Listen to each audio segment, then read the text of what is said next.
મહાદેવ બધાને. તો જમી લીધું છે એટલે આજે જમવામાં આપણે ઘરે રસોઈ નહોતી બનાવી.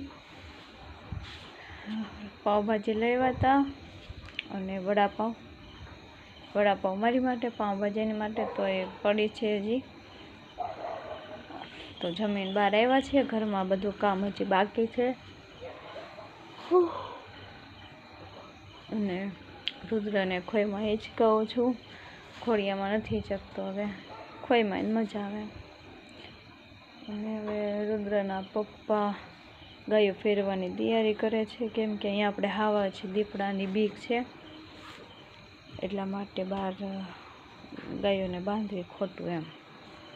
કેમ કે એમાં પાછા વાછડી હોત છે ને કવલી ગાયની, તો એ નાની પડે, તો અંદર બાંધી દઈએ.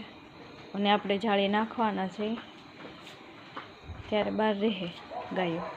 કેમ કે આમથી ઉનાળો આવ્યો, આખી રાત ઢાળિયામાં તો એ ગરમીની બફાઈ જાય. જો બેઠો છે. અને ઘરમાં જુઓ મિત્રો, બોગડું છાસનું બરણી નજીક એને બધું પડ્યું.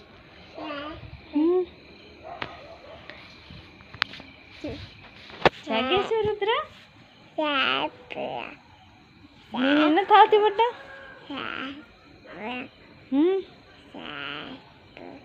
નીની નો આવે તને?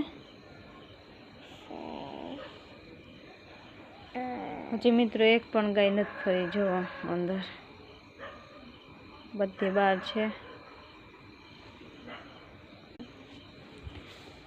અંદર ફેરવી લઈ અને ત્યાં સુધી રુદ્ર હોઈ જાય તો ભલે, ન હોય તો એને બહાર લઈ લો, નીચે ઉતાર દો ખોઈમાંથી, અને હું પથારીને પાથરી નાખું, કામ છે એ કરી નાખું ઘરમાં.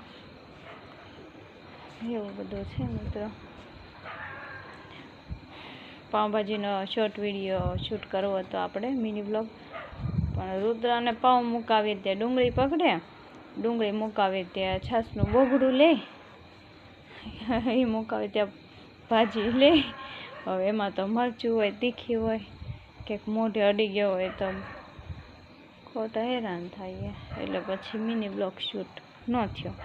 તો અત્યારે જુઓ મોડો શૂટ કરું છું. જો વાગ્યા છે 10:15.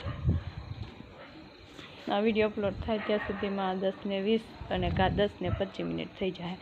તો હલો મિત્રો, હવે આપણે આ બ્લોગને અહીંયા એન્ડ આપીએ અને ઘરનું કામ કરી નાખો અને રુદ્ર અને બહાર લઈ લો.